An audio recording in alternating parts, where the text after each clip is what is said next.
uyu muntu turi kuganira Imana murimo nge narayumvise numva ngize n'ubwoba. Nukuvuga ngo ubuhamya y'uburinzi ubundi Bibiliya tubwira ngo imbuto umuntu yera. Iyo ngiye kukubaza ngiye mpita nkwibaza ku murimo w'Imana abantu baza bakugana. Yego. Twakwaje ikiganiro. Nukuntu abantu baza bakugana ubona Imana iri gukora. Buriya rero ari ikintu buriya ari ibintu Bibiliya iravuga ngo ibyayishwa abanyabwenge byasobanuriwe abaswa kugira ngo hatagira uwirata ubwenge. Imana igushakaho ibintu bibiri. Icya mbere ni ukwizera, icya kabiri ni ugukizwa. Iyo ubona ukuntu Imana ikurinze uri umuhanuzi, uri umuvugabutumwa ndetse wanahanura n'ibintu bigasohora. Yego. Ngira ishusho bifatamo.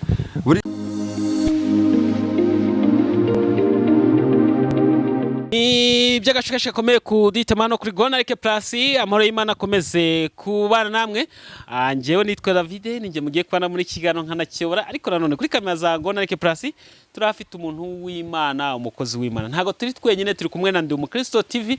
Ku bantu bakoze subscribe kuri Gonareke Plus mugende mukore na subscribe kuri Ndi Umukristo TV.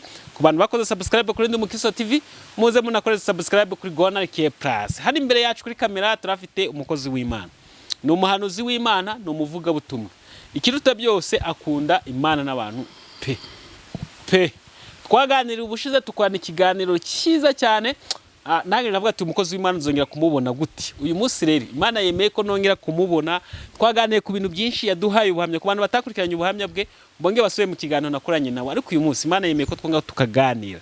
Uyu munsi nicaye mu karere ka Rubavu, ahantu bita mu Rugerero, niho ngiye kuganira n'umukozi w'Imana cyangwa se ku Gisenyi. Nkunze kuvuga ngo nigiriye ku Gisenyi, aho naje kuganira n'abakozi b'Imana bagiye batandukanye. Hanyuma nabatinde cyane rero, reka nakira umuntu w'Imana, ndakwakira umukozi w'Imana. Murakoze, Imana ibaho umugisha. Hanyuma sinkunda gutindamo nge ngubita mbanguranye kugira ngo umurimo w'Imana ukomeze ujye mbere, nta mpamvu yo gutinda mu bintu byinshi. Reka mbanguranye ngusaba ati banza dushyire imbere y'Imana kugira ngo utangire ikiganiro cyacu, tugitangize isengesho, ntituvuga amagambo yacu ahubwo tuvuga amagambo y'Imana. Murakoze abadukurikiye, muraca bugufi tumanze dusenga Imana. Mana turagushimya bw'icyubahiro, tugushimiye neza yawe, ukuboko kwawe kwiza kugere kuri buri wese.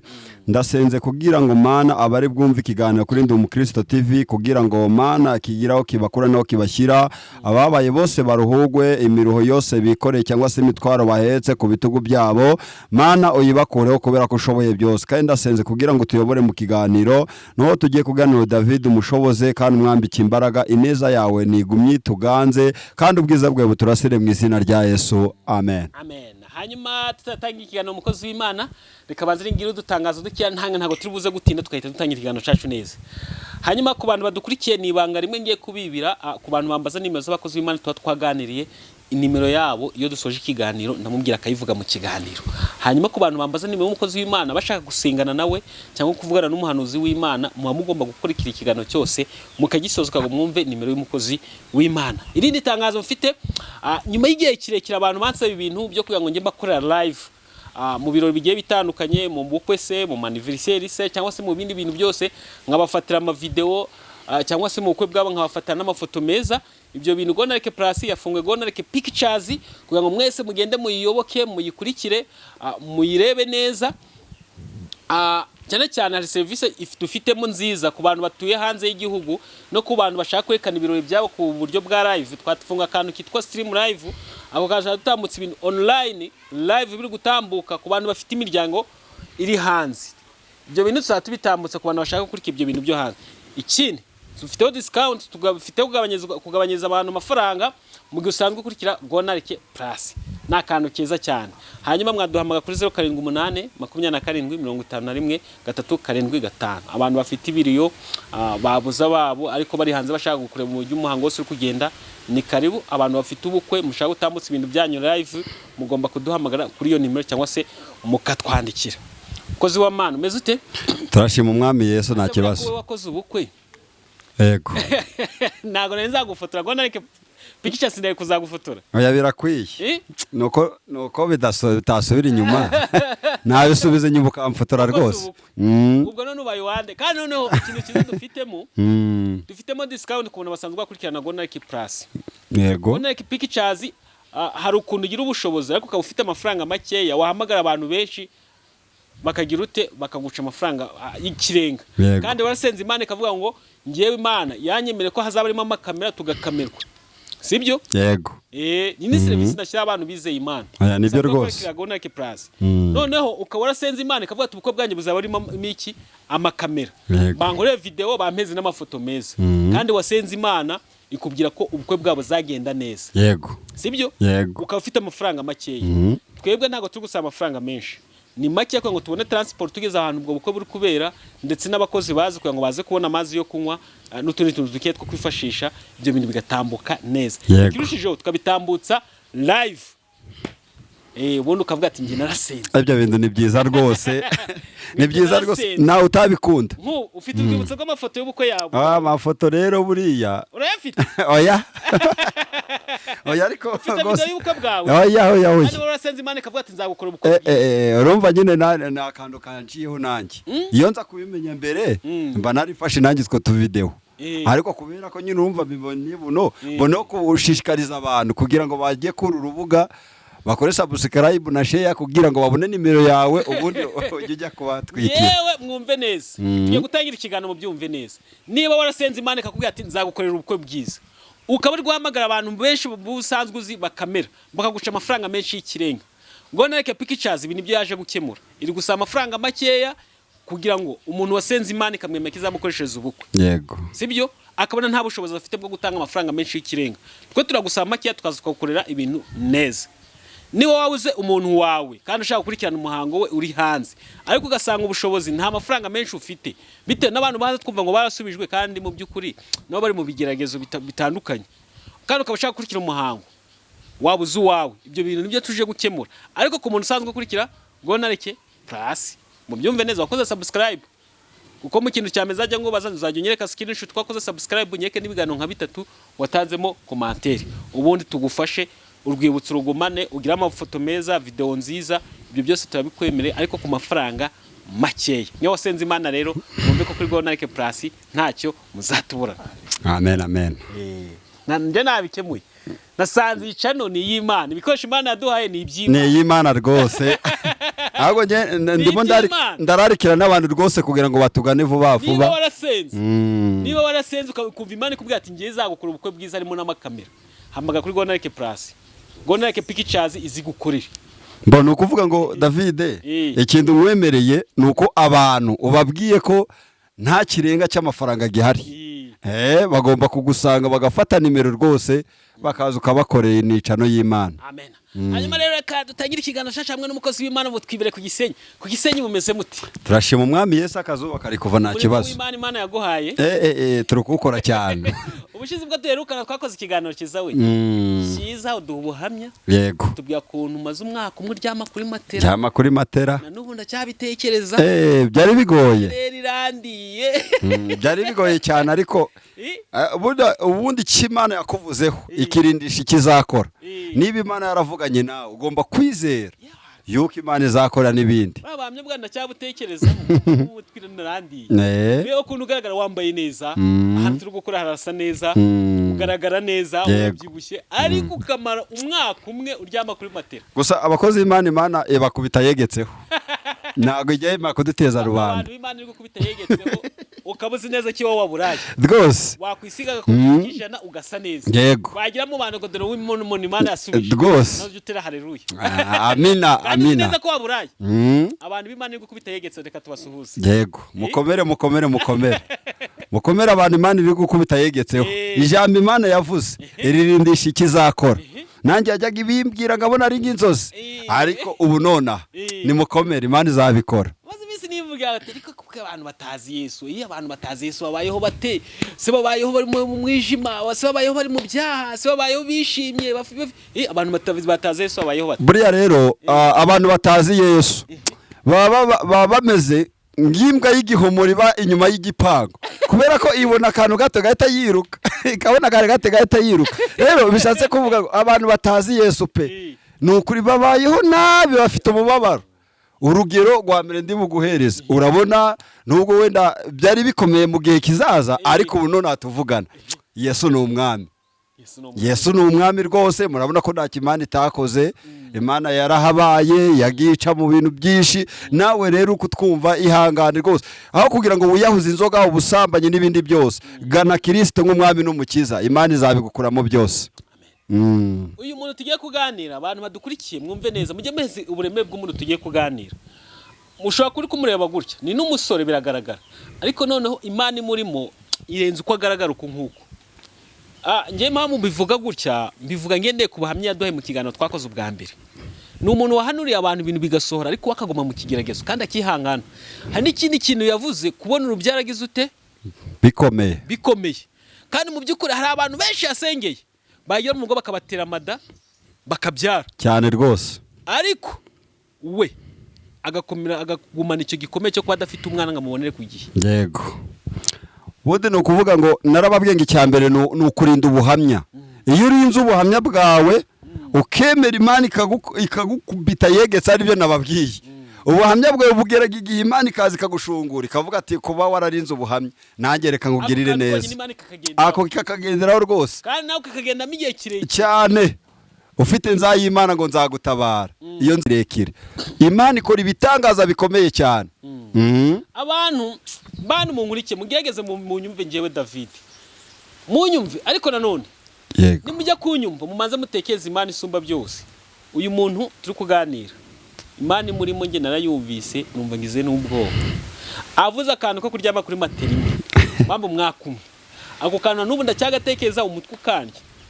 Nareba abantu yahanuriye ibyabo bigasohora, ntagiye n'umuntu ubona iryo yerekwa avuga ati reka ngende ngure matara y'umukozi w'Imana, nashaka afite 20 ariko ntangiye ndayigura.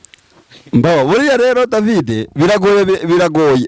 Njya nkunda kuvuga ngo mujye musoma Bibiliya.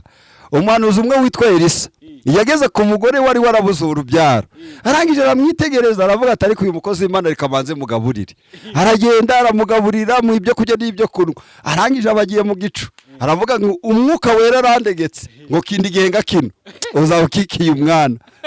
Urumva umugore we yari afite ikibazo cy'uko yari amaze igihe atabyara, ariko arangira avuga ngo hoya mukozi w'Imana wimbeshye. Aramubwira ngo ariko ngiye mvuganye n'Imana, kindi gihe ngiki. Ubwo nukuvuga none uba ari tariki kindi gihenga kino, wowe ufite ikibazo cy'umwana uzaba umufite. Arangije amaze kubimubwira arigendera. Cyagiye cyarageze umugore yumva atagiye guhaga mu nda, ariko Imana ni nziza, umwana yarabonetse rwose. Yewe abantu nuko batabiheza uburemere. Yego, maze iminsi ni kuvuga ngo abantu batakaje Imana icyizere, ntago bagishaka kumva ko abahanuzi bakihari, abakozi b'Imana. Yego, usibye n'ubwo utakwizera ibyo abahanuza, ariko hari ukuntu wumva ibyo byabaye ku muntu ukavuga ko biri kose umuntu ari mu mwuka w'Imana. Yego, urumva ni ukuvuga ngo rero impamvu abantu batekizera abakozi b'Imana cyangwa se abahanuzi b'Imana, urabona ngiye nkunza kubwira abantu ngo Satani ifite abakozi benshi kuruta b'Imana. Ni ukuvuga ngo ubuhamya y'uburinzi, ubundi Bibiliya iratubwira ngo imbuto umuntu yera nizo zimugira uwo ari we. Rero ni ukuvuga ngo iyo utarinze ubuhamya nyine ubigicamuke nk'abandi, ariko iyo urinze ubuhamya bwawe cyane rwose, iyo urinze ubuhamya ukaburinda neza ugahagara ku Imana yavuganye nawe, Imana iraza ikavuga ngo umwana wanjye kubera ko wararinze ubuhamya n'imbuto zawe kubera ko ari nziza, ndi Imana igutabaye. Imana ikaga kuguteza rubana. Niyo mpamvu nakubwiye David tugitangira ngo Imana ikubita yegetseho, none bishobora kuba ari bibi ejo bikaba biri neza. Rero umuntu usenga ntujye umukinisha, aratungura.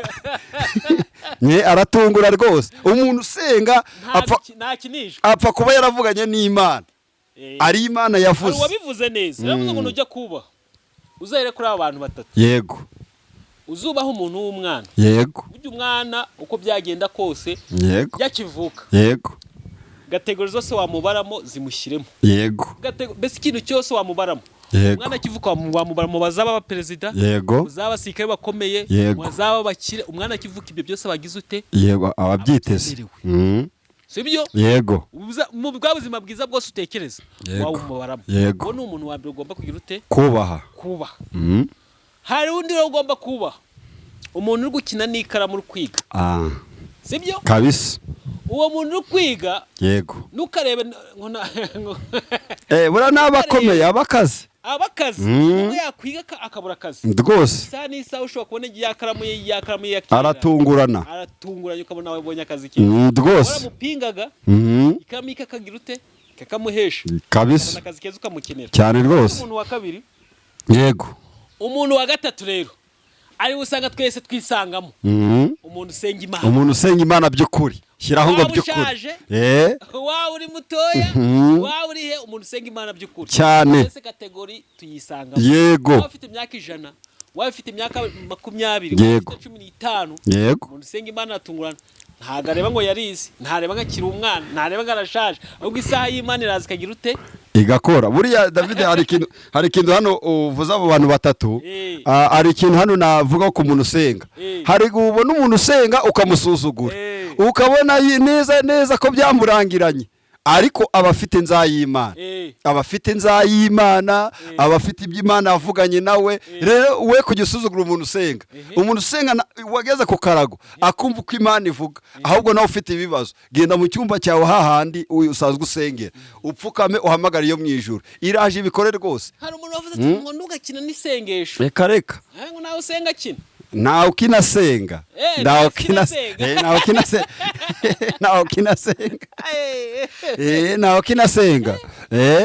nawe ukinasenga rwose. Ariko Mana we ashimwe kuba waraje ukaducungura pe.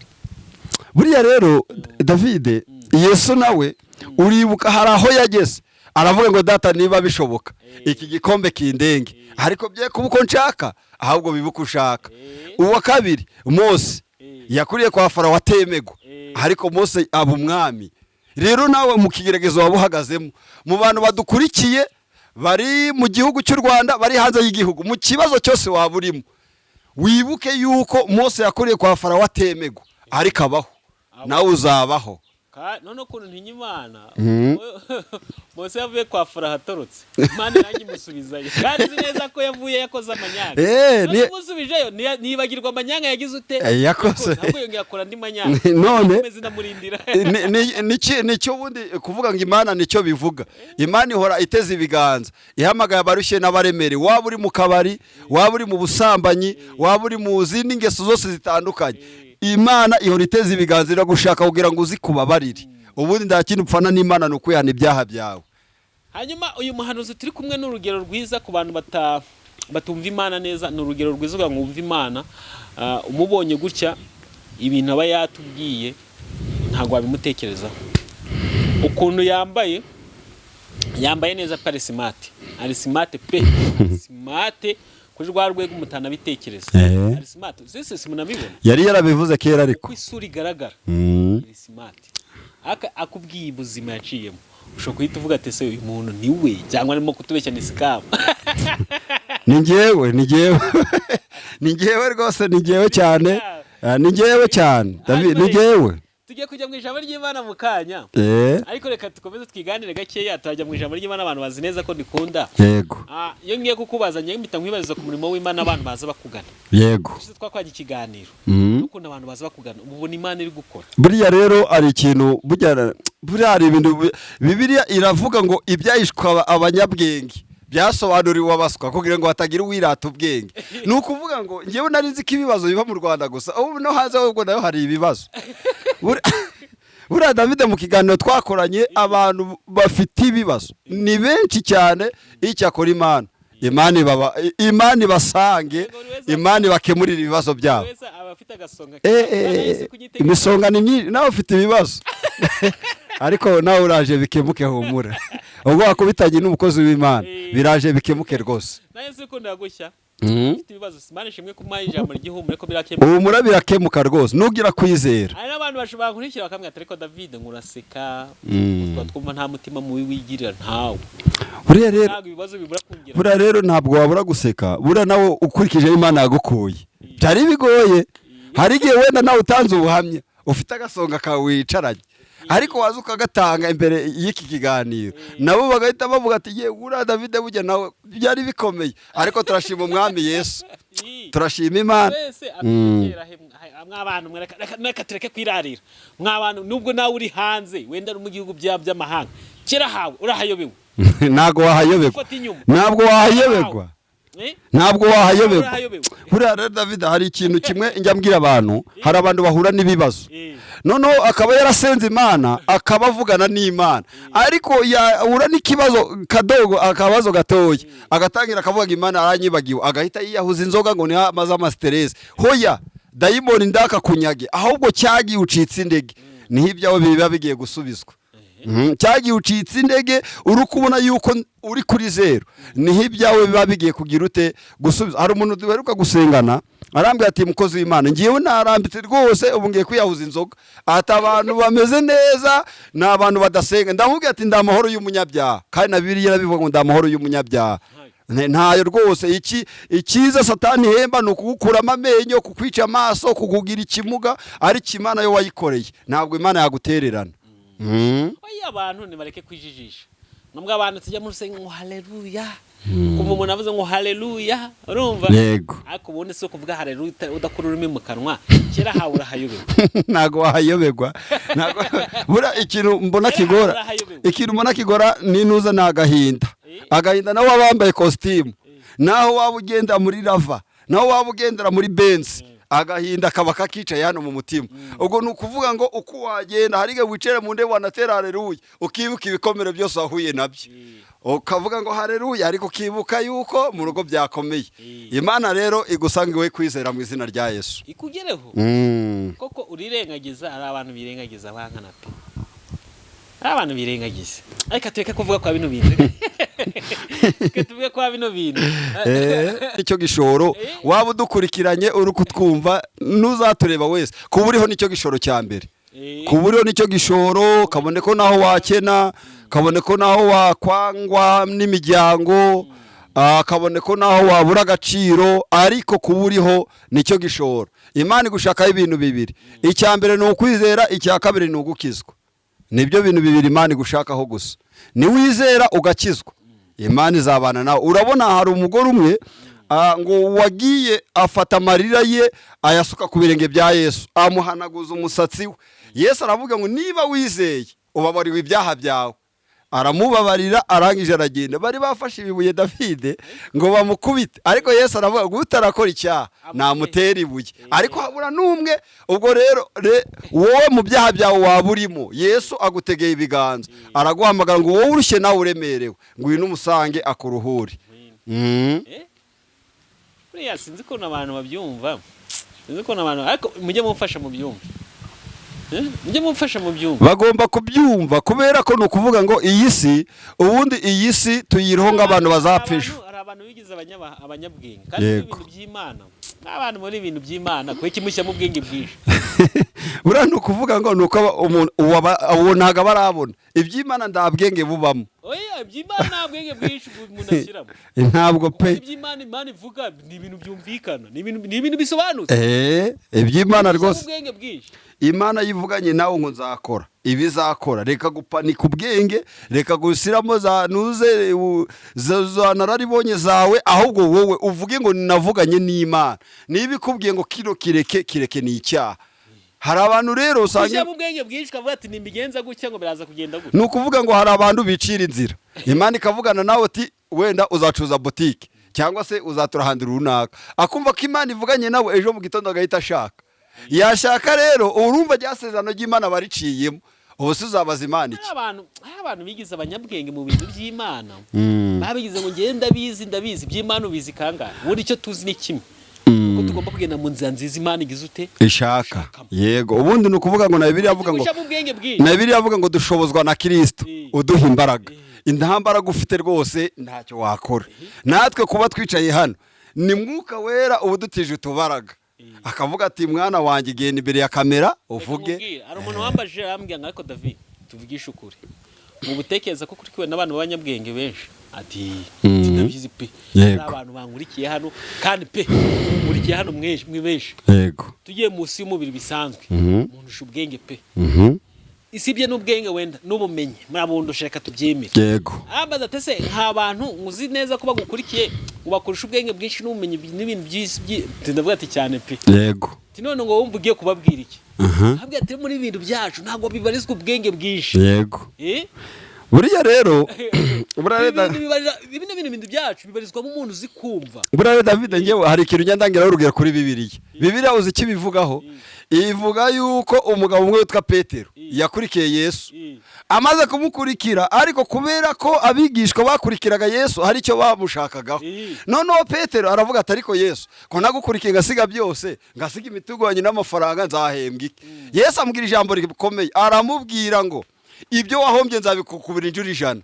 Ariko Petero yarazi ko urugamba agiye kugwana aruga umubiri, kubera ko ngo yavuka mu bwoko bw'abazerote kandi yarazi kugwana cyane. Rero urumva nawe yafashe tekinike, aravuga ati ngewe niba ari kuriya, niba ari kwanda mukora urumva yambaye uzamutera inkota nkamukubita gatatu rwose, ko niba zankubira karindwi. Petero munye dutendo twinshi yitegeje areba, aravuga ati ariko ubundi uyu mugabo yakajya jura bakabwira abandi bajama, ariko mumbwire uyu mugabo twahakurikiye twibereho neza tugaburira abandi, umugabo igihe twamenyana nawe ntarahindura inkweto, ntarahindura ikanzu, niyawe niyagiye koga sinzano yogera. Yego uyu mugabo mwaye mugiye kumureba, none ibintu abatubwira iyo tugiye kubikura dusanga ibi bintu bizungukira he. Ni ikibazo gikomeye buriya rero. None Yesu ababwira ati nzaba kubira karindwi, avuga ati sha wa mugabo nyo wasanga birimo azana karindwi, batanya kubara muki mukugwiza inyungu zabo. Rero hari n'abantu bafata tekinike zabo bakumva yuko arizo ziri bugira umumaro z'Imana bakazishyira inyuma. Njatse kubabwira ngo tekinike yose wakora itarimo Imana ni zero. Nyine niyo bashaba ubwenge bwinshi ubwo Petero yazanyemo bizanga kuko wenda uranyibukije unyibutse uyu mugabo witwa Petero. Nari ahantu bageze ngo Yesu arababwira ngo mwikorera amabuye bazamutse umusozi. Ngo Petero ngarangije avuga ati uyu mugabo ko tuvunisha aya mabuye tuyamaze iki? Bamwe bariko abikora yo bashoboye gukorera kinini cyashoboye. Petero ataba naba Babylon batire gatoya. Yesu ababwira ati rero nahinduka imitsima muri cyo. Yagiye kurasanga afite gato. Uyu mugabo none ndabona ibye bikaze. Ngo bageze imbere gato arababwira ngo mwikorere ibindi. Ngo bikora ibindi. None Petero ngagenda yikorera ikintu kinini. Yego. Ngo baragenda ngo bageze hakurya ngo nayisange avuga ati mujugunye ngo bigende. Koko akantu bivuze ngo ushizemo ubwenge bwinshi. Petero asizemo ubwenge bwinshi bwa mbere, yikura gato nk'abarushunuza ngo nagashaka kuvunika. Asizemo ubwenge bwinshi, ibyamubaye mwabyumvise. Ubwa kabiri yonge kuvuga ngo mwikora ngashamo ubundi bwenge bwinshi, aragenda aterura ikibuye kingana guki arakikorera. Yesu ageze imbere avuga ati mujugunye. Yesu ni umuntu ukomeye cyane. Iki kintu mumanze mu cyumve neza ku bantu bangurikiye. Buriya rero reka ngubwire hari ijambo mvuze ngo gutekenika cyangwa se gushyiramo ubwenge bwinshi. Hari abantu usanga bafite ibigeragezo none agahita yigunga akavuga ngo Imana yamenya yarandetse. Ntabwo yakuretse. Umuntu ufite ikigeragezo wumve yuko ahubwo ari Imana ishaka kuvugana nawe. Buriya mu kigeragezo niho Imana ivugira nawe David. Waba udukurikiye uri hanze y'igihugu, waba udukurikiye uri imbere y'igihugu, mu kigeragezo ufite niho Imana ivuganira nawe. Urumva kugira ngo Imana ivugane na Yobu nuko Satani ngo yasanze Imana iramubwira ngo mbabarira umbereze Yobu iminota 3 urebe ko atarakwihakana. Imana yavuga ngo genda ndamuguhaye ariko icyo ngwimye no bugingo bwe. Tetanso ku bugingo. Haragenda aramubabaza, amuteza ibibazo, amuteza ibibyimba, imitungo iragenda, umugore waramwanga, abana barapfa. Bigeze igihe ngo yishimisha n'ururyo. Urumva Imana ntago yabaga itari kumureba. Se yamurebaga se. Rero impamvu yamurebaga ikavuga ngo reka nzembe muretseho gatoya ni ukugira ngo abantu bamanze bagira icyo kuvuga. Ubundi babana ho kuge nibabona icyo kuvuga kigashira ni Imana izaza gukora. Humura reka bakuvuge, reka bagusebye, reka bagigucurange. Njatse kukubwira ngo nta kintu na kimwe kitagira iherezo. Hanyuma rero ku muntu wambwiye ati David ngo ubukurikiwe n'abantu b'abanyabwenge benshi mureke mbabwire. Abo bantu uko bagira ubwenge bwinshi ntago baburusha Imana, ntago baburusha Yesu. Wape. Ibi bintu rero ntago ari by'ubwenge bwinshi. Yego. Yo gupanika ibitekerezo byacu tubijyana kure. Aho tujye mu nzira Imana igirute idushakamo. Ibyo bintu bizatuma byose tubigiraho. Niyo mpamvu nawe uzankurikira uzi neza ko ufite ubwenge ariko ukankurikira. Yego rwose. Imana n'ubundi ari hamwe dushaka. Yego. Inzira nziza. Imana yabiteganyije. Ubundi inzira nziza Imana idushakaho David menya narigeze kubivuga mu kiganiro cya mbere. No kuvuga ngo inzira nziza Imana idushakaho ni imirimo myiza. Imirimo myiza niyo izaduherekeza. Njya gunda kubwira abantu ngo wakorera Imana imirimo ukayikorera mwisi no mwijuru ngo yandikwa mu gitabo. Nukuvuga ngo ushobora gukorera Imana nonaha ariko se hari ijambo wavuze ngo kuba umukozi w'Imana ugashiramo ubwenge bwinshi reka akakantu tukavugeho. Nukuvuga ngo wowe ushobora kuba usenga ariko ukabusenga akaba ari ndamirimo ufite zero. ni ukuvuga ngo bibiri ikibivugaho iravuga ngo imirimo myiza ni ugusura imfubyi n'abapfakazi no gufasha abantu bababaye. Niba uzi neza ko ufata ibihumbi 100 ukabijyana mu rusengero mu dini, ukaba uturanye n'umuturanyi wawe akaba yarabuze icyo kurya ukaba utamufasha, nugera imbere y'Imana sinzi icyo uzireguza, kubera ko iby'Imana igushakaho ni uko wafasha mugenzi wawe yagira ikibazo ukamudepana. Hari umugabo umwe nakunze niyumva kino kiganiro acyumva Imana imuhumugisha, yaravuze ngo ngewe iyo nakoreye 100 wenda tuvuga igiceri cy'100, 60 nyahereza abantu basenga Imana kubera ko baravunika, iyindi 40 ngayishyira iwanjye igafasha abana n'imiryango. Urumva uwo muntu afite imirimo myiza cyane. Hari abantu rero usanga bafashe nk'ibihumbi, urugero David ufashe nk'ibihumbi 200 ubijyanye mu rusengero, harimo umuntu waburaye, harimo umuntu wambaye ubusa, ubishyize imbere mu rusengero, utekereza ko wa muntu arataha ari kuvuga ngo iki? Uzashimwe na pasiteri ariko Imana ntabwo izabiri kukureba. Oya nibyo. Reka tuve kwingingo abantu kusikino nge mbasabye, reka tuve kuri ibintu twigana ku murimo w'Imana, nabwo n'umurimo w'Imana turi kuvugaho. Reka tuve kuri iki kintu, abantu mureke mbabwize ukuri pe, ibintu by'Imana nta bwenge bwinshi tukora. Ntabwo rwose ntabwo tureke gushaka ko Imana kwikorera. Amen. Sibyo? Yego. Ubwenge bwinshi tubukoresha hano ku isi, ariko nituga mu by'Imana tugende gake, dushyira akadomo. Hari abantu bamenyera iby'Imana ariko buranye ngira gahinda. Urugero rwiza, uyu muvandimwe uri imbere tushize mu bwenge, tushe mu bwenge tumurebe, tumurebe ukuri kumureba, urabona atari umuntu wavukiye mu ngagara cyane rwose. Rwose akumva Imana ibereye igitanga. Twe dushize mu bwenge, murebye ko yambaye ishati no kuntu yatebeje, yego, yambaye isaha, ukuri kumureba gutya, ushize mu bwenge bwinshi ukubona atariza amashuri akayaminuza rwose. Kandi David rwose ariko Mana ndagushimye, Imana ni igitangaza. Mumurebe yajyaga ivugana nanjye ngo mwana wanjye nzakugirira neza, ariko wasanga nako tuko ningi ntaya, ariko wa Mana ndagushimye. Oya kagudu umonige ko ndakaza kandi nako ngamenye vuba. Ariko dushize mu bwenge bwinshi, ngiye kukubara nahita nkora za bachelors amashuri wize wenda cyane rwose cyane, bwishize mu bwenge bwinshi mu gihe. Ariko burana narize David ndunkinishije narize mu bwenge bwinshi, mu bwenge bwinshi bw'isi. Okay, none umenye bwo hanze, sibyo? Yego. None twe ibyo tubona turusha mu bwenge bwinshi, ariko ugiye mu buryo bw'umwuka wasanga uyu muntu usibye ubuntu bw'Imana. Ubuntu bw'Imana buraduhagisha. Waba uri kutwumva, waba uri kubona byageze kuri zero, usibye ubuntu bw'Imana, usibye ubuntu bw'Imana, no ubone twebwe ntacyo turi cyo, ntacyo rwose ntacyo. Nibyo nkunze kubwira abantu b'abagabo, kuba uri umuntu w'umugabo ufite imbaraga ukaba utari gusenga, ufite igihombo. Ingo za buno zose zubakiye ku isengesho, abana bawe wabyara bubakiye ku isengesho. Reka nkugire inama, fata abana bawe nibajya kuryama ugende usasa agakeka ubasengere, ubatureye amagambo 2, ubabwire ngo abana banjye bazaba bakomeye kandi muzaba abana b'Imana. Ayo magambo nuyabaturiraho ibindi byose Imana izabikora. Burya David Salomo yagiye gusaba ubwenge, suko atabonaga amagorofa amamodoka, ariko aravuga ngo Imana nimba ubwenge byose nzabigeraho. Ujye watura abana baho ibintu byiza byiza cyane. Hanyuma mukozi w'Imana, iyo ubona ko Imana ikurinze, uri umuhanuzi, uri umuvugabutumwa, ndetse wanahanura n'ibintu bigasohora. Yego. Ngira ishusho bifatamo. Buriya rero iyo mbonye ibyo bintu bibaye, ndekerezaga buryo ko Imana ifite imbaraga. Ngewe niyo mpamvu nakubwiye ngo umuntu wese ukorera Imana ntabwo azicwa n'inzara, cyangwa ngasabira isi.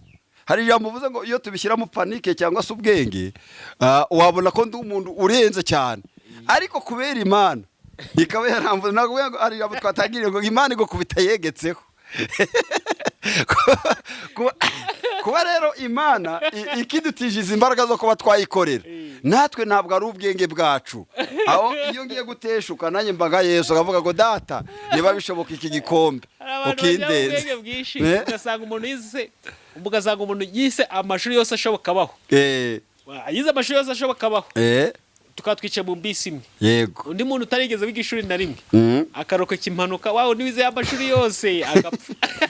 buriya rero David umva noneho ikintu gikaze yego abantu bakajya kurwara mu bitaro ari abantu babiri aha umwe yize ni umudogiteri uvura abandi bantu yego undi ntago yize yego umudogiteri agapfa utarize akabaho rwose buriya nibwo buntu bw'Imana buriya David reka mbikubwireho rimwe nigeze kujya gusengera ahantu mburaho n'umugabo yari yarize indimi nyinshi noneho yumvisha abana b'abahanuzi bagiye mu mwuka wera nawe avuga ngo ururimi yize aravuga ati ururimi ko bitari guhura bimeze bite aravuga wapi turangije aravuga ariko bakoze Imana mureke imbabazi mwavuze ururimi ariko nanjye mvuze urwanjye birancanga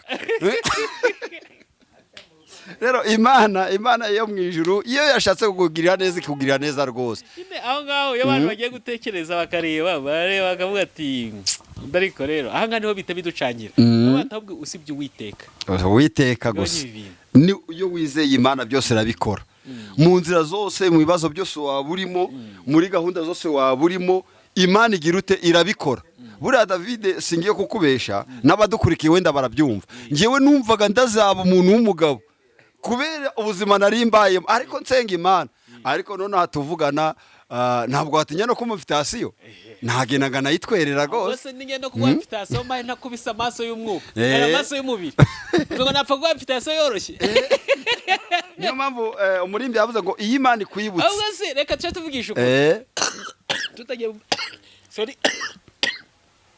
tutagiye mu maso y'umwuka ukaza mu bukwe bwanjye yego uzi ngo nafata umwe gutekereza ati wenda weho uracitse kamwicaze hano cyangwa nakwicaza muri za ntebe urumva ni ya Mana umuntu aza gutanga nka miliyoni nk'eshanu nta n'Imana rero bige ariko ndashima umwami Imana abantu bakoreshaga ubukwe kera ndi banumire ariko none hatuvugana mfite invitation zigera muri 20 kandi ndi gusenga Imana gizamba yo kuzitwerera hanyuma umukozi w'Imana yego nk'umuhanuzi ndabizi neza pe abantu bari buze kuguhamagara ni benshi abantu bashaka kumva ijwi ry'Imana bashaka kumva ubuhanuzi bw'Imana ni benshi ni benshi pe ni benshi abantu bari buze kuguhamagara bashaka kumva ikimana igukoresha kuri bo yego ni benshi yego wowe wiyumva ute iyo abantu bagukeneye ari benshi ni ukuvuga ngo icyambere ngora nta muntu nsubiza inyuma bose mbaha umwanya ni ukuvuga ngo iyo umwavuye undi ajyaho undi ava undi ajyaho cyakora njya ngerageza kubajera ushobora kumpamagara wenda ndi gufasha nk'umuntu ufite ikibazo gikomeye ngahubwo yatuba witonze mu nyuma y'iminota 30 umpamagare ubwo ni ukuvuga ngo telefone yanjye ihoraho kugeza saa 6 z'ijoro niho njya nduhura ubwongo ngamanza nasinziraho gatoya kugira ngo ejo mu gitondo nzongere mva tugo rugendo rwo gusengera abantu rero ni ukuri abantu badukurikiye bose ntakagira uwikanga isaha yose wampamagaraho mbambare ndatabara rwose abantu badukurikiye muze kumuhamagara ni umurimo w'Imana njye hari umuntu wamye ngo David ukora umurimo ukomeye ariko njye mbona udakomeye kuko n'umurimo mbikora ari Imana yantumye ntago nikoresha nakwiryamira ngasinzira cyane Imana yonyine niyo impagurutsa ikankoresha hanyuma rero reka twigiye mu ijambo ry'Imana n'umukozi w'Imana twagana ibintu byinshi bigiye bitandukanye ariko ikintu nababwira ni kimwe no kuba ugomba kwizera urangiza ukihana nkuko nabibabwiye tukamo ibintu bya parike mu bindi by'Imana kuko nababwiye ntago nabifite ubushobozi bwo kuza hano ngo mvuge ikintu abantu bankurikira ari batanu ariko kubera ubuntu bw'Imana iremera ko unkurikira ugakurikira umukozi w'Imana byose bigashoboka sibyo ngiye kuvuga amashuri yanjye ushobora kuba nkurikiye ufite amashuri arenze yanjye cyangwa se nyagukurusha cyangwa se uravukiye ahantu heza njye mfite ahantu avukiye ariko kubera Imana twese kaduhuza katugira umwe umukozi w'Imana ikaribona ijambo ry'Imana murakoze tugiye kumva ijambo ry'Imana ry'uyu munsi Imana nkize ku mutima turasanga mu gitabo cya Ezekiyeli ibice 30 umurongo wa 22 Ezekiyeli ibice 30 umurongo wa 22 ku bantu badukurikiye mu ijambo ry'Imana turasoma mu izina rya Yesu twumva ikimana ivuganye natwe Ezekiyeli ibice 30 umurongo wa 22 haravuga ngo nicyo gituma umwami w'Uwiteka avuga ati dore nibasiye Farawo umwami wa Egiputa nzamuvuna amaboko yombi uko nabanje kuvuna kumwe n'ugusigaye kugikomeye kandi inkota iri mu kuboko kwe nzayigusha hasi amen katurisubiremo kugira ngo bagyumve yego haravuze ngo nicyo gituma umwami w'Uwiteka avuga ati dore nibasiye Farawo umwami wa Egiputa nzamuvuna amaboko yombi uko nabanje kuvuna mvune n'ugusigaye ku gikomeye, kandi inkota iri mu kuboko kwe nzayigusha hasi. Amen. Ni mu minota mike tugiye kumva ijambo ry'Imana. Wowe udukurikiye kuri iyi cano kugira ngo wumve ijambo ry'Imana, aho Imana ivuganye nawe mu ijambo, izina ryawe rihabwa icyubahiro. Bibiliya iratubwiye ngo dore nibasiye Farawo umwami wa Egiputa, ngiye kumuvuna amaboko yombi uko nabanje kuvuna n'ukwa mbere. Kwa kundi kuboko gusigaye kugifite ingota kugikomeye, Imana ivuganye nawe yuko Imana igukubise kukaba kuguye hasi. Weri gutinyishwa n'ibyo ubona ibikomere byose waburi nabyo, Imana ivuganye nawe ko Farawo uri mu ruhande rwawe, Imana imukuyeho mu izina rya Yesu. Uyu Farawo utuma utinjira mu migisha yawe, uyu Farawo utuma udashaka, uyu Farawo utuma utubaka ingo zikomere, uyu Farawo utuma utabona akazi nk'abandi, uyu Farawo utuma utabona imikorere, uyu Farawo utuguteza ubugwayi bwa gitunguro bwa buri munsi.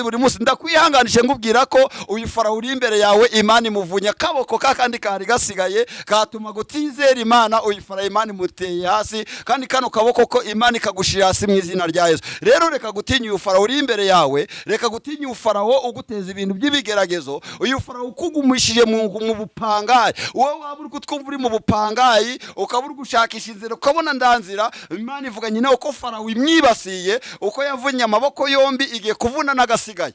Aka kaboko kagasigaye rero niko katuma gutinjira mu migisha yawe. Ariko uhereye none Farawo wari imbere yawe, Imana imukuye hasi mu izina rya Yesu. Enevo yanse de shine meni de grere. Imana ivuganye nawe ngo uhereye none tariki iyi niyi uyandike, uyu Farawo watuma gutinjira mu migisha, Imana imutaye hasi mu izina rya Yesu. Iri ni ijambo ry'Imana Imana iduhaye kugira ngo ryomore ibikomere by'abantu. Hari abantu benshi cyane bakomerejwe n'imiryango, hari abantu benshi cyane usanga barakomerekejwe n'abaturanyi baturanye, hari abantu benshi cyane usanga barakomerejwe n'akazi bakora. Ariko Imana ikubwiye ko uyu Farawo utuma utagubwa neza, uyu Farawo utuma utagira ibyiringiro, uhereye none Imana ivuganye nawe yuko imwibasiye. Ka kaboko kagifite ingota yo kukwica, ka kaboko gafite ingota yo kukugirira nabi, Imana igataye hasi mu izina rya Yesu. Irakubwiye ngo gira gutuza, Farawo mukuye mu ruhande rwawe. Kuba yakuye Farawo mu ruhande rwawe, uha Imana icyubahiro waba uri hose. Dore nanjye ndakiyihaye kubera ko Imana ikuyeho Farawo. Niba Imana ikuyeho Farawo mu ruhande rwawe, nawe uzamura icyubahiro cy'Imana, ukandera like kugira ngo wumve ijambo ry'Imana. Imana Data wa twese wo mu ijuru ivuganye nawe yuko uyu Farawo Imana igiye kumuzengereza uhereye none kugeza igihe kizaza. Mu bantu bari bumva kino kiganiro, wizere muri iri jambo ry'Imana. Ezekiyeli 30:22 ngo dore nibasiye Farawo umwami wa Egiputa, naho yaba ari umwami, naho yaba ari iki, iravuze gira mwibasiye, imuvunye amaboko yombi n'agasigaye, Imana irakavunye katuma gutinjira mu migisha. Akira ijambo ry'Imana mu izina rya Yesu. Amen. Yego, turagushimiye cyane mukozi w'Imana kubw'ijambo ry'Imana tugejejeho, kandi nangushima kubwa akanya kose waduhaye kuva ku munota wambe kugeza kuri uyu munota. Ariko Imana ishimwe ko twaganira ibintu bikomeye ku bantu bamaze iminsi bankurikirana kubabwira ati tugendane ijambo rivuga ngo turebe twumva ariko tunige. Niryo jambo tunakomerejeho, ari ijambo nzarivuga kugeza igihe muzamubyumva neza. Ku bantu wenda bavuga ngo iki ngiye nkora ijambo ry'Imana, mama nasize kano kanya k'ijambo ry'Imana, uzanyanga kwa ko natambuka ijambo ry'Imana, azanyanga uwo si uwanjye.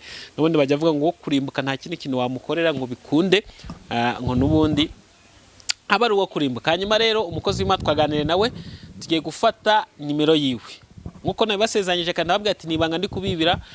Tugeze muri kakanya ko gufata nimero y'umukozi w'Imana ku muntu wifuza gusengana nawe, ku bantu bumvise kurya Imana imukoresha, nyaboneka akandi ko kanya. Ndabizi mamura muhamagara muri benshi, ariko nanone hari abantu bamukurikira aribwo bwambere batafashe nimero y'ubushize, uyu munsi bagiye kuyifata. Murakoze. Nimero yanjye ni 078 04 26 98 7. 078 04 26 98 7. Murakoze, Imana ibaha umugisha. Hanyuma rero nkuko amaze kutubwira nimero yiwe, reka tumusabe adushyira imbere y'Imana, cyangwa se dusoreze ikiganiro n'isengesho kugira ngo abantu bafite ibyifuzo bigiye bitandukanye, abantu bari mu bigeragezo bigiye bitandukanye, aka niko kanya ko gusengera ubwoko bw'Imana. Ni kare gusengera ubwoko bw'Imana. Turagushimiye Uwiteka Imana Nyagasani, tugushimiye neza yawe, tugushimiye kuri Imana igira neza, uri Imana ibohora mu izina rya Yesu. Ndasenze kugira ngo buri mwe wese umuhereze agaciro kandi buri wese umuhereze icyo umutima wifuza. Nasomye Bibiliya irambwira ngo uyu murwayi yari ku kidendezi ngarika abandi bari barahamusize. Uyu murwayi yari afite amaso areba, afite amatwi yumva, ariko akagira ikibazo cyo kwijugunya mu kidendezi. Ariko Yesu ahageze ntago yakurikije imyaka yari ahamaze, yaramubwiye ngo ikorere uburiri bwawe wigendere. Nanjye ndasenze mu izina rya Yesu buri mwe wese uri bwumve iki kiganiro yikorere uburiri bwagende mu kibazo cyose yabahuye nacyo, mu ntambara zose, mu bigeragezo byose yabari nabyo, kugira ngo Imana yongere imugereho imubwiye ngo ikorere uburiri bwawe. Ndasenze mu izina rya Yesu, ndahamagara Imana ishoboye byose, ndahamagara Imana ifite kwizera. Uyu munsi wa none ukuboko kwawe kwiza kugendere kuri buri wese wihebye, kandi buri mwe wese ushaka akazi akabone. Abagabo ndabasengeye, abakobwa ndabasengeye, ababyeyi, abana batoya n'abatwite mu izina rya Yesu, kugira ngo buri wese abone neza yawe. Uyu mwaka ndugashire udakoze igitangaza kuri buri wese. Urakoze kushoboye byose, kandi buri mwe wese yizeye ko agomba gukira mu izina rya Yesu. Amen. Amen. Hanyuma rero ndagushimiye cyane umukozi w'Imana, shima n'umuntu wese wabanye natwe kuva ku munota wa mbere kugeza kuri uyu munota wa nyuma. Ariko ndacyafite ryatangazo rimwe. Niba warasenze Imana ikakubwira ngo izagukorera ibintu byiza, uzakoresha ubukwe harimo amakamera, uzakoresha ubukwe ibintu bitambuka online cyangwa se live. Aka niko kanya ku bantu basenze Imana. Gonareke Plus yafunga, Gonareke Pictures ngize ibafashe ibi bintu byose. Umuntu wasenze Imana duhamagare tuze tugufashe gusohoza isezerano ry'Imana. Niba ufite amafaranga make ukaba warahamagaye abantu bakagushyira amafaranga menshi, noneho twe twaje tuyagabanye abe make, ariko isezerano ry'Imana rigira ute risohore. Ariko niba waravuganye n'Imana ntuze kubeshyera Imana. Niba waravuganye n'Imana ufite amafaranga makeya, wahamagaye abantu bagusa amafaranga y'ikirenga, twebwe nka Gonareke Plus iri ni isezerano ry'Imana tuje gusohoza, duhamagare tuze tugufasha. Niba uri kure mu bihugu by'amahanga ariko ukaba ufite wabuza bawe, nawe duhamagare tuze tugufatire video nziza, amafoto meza, ndetse tubitambutse na live. Nimero yacu ni 0787571375. Twandike kuri WhatsApp tuze tuvugane nawe ku mafaranga make rwose. Nge ntago ndi gushaka amafaranga y'imurengera, kuko Imana yanyemereye byinshi kuruta amafaranga wampa, kuko n'ubundi ntago amafaranga wampa ntiyakemura ibibazo byanjye mfite byose, ahubwo Imana yo yonyine nizazi ikabikemura. Hanyuma rero ndabashimiye cyane, mutwandike muri benshi, muduhamagare muri benshi kugira ngo tuze dukora umurimo w'Imana, ubundi ngiye mfasha abantu bamwe gusora mu masezerano yabo.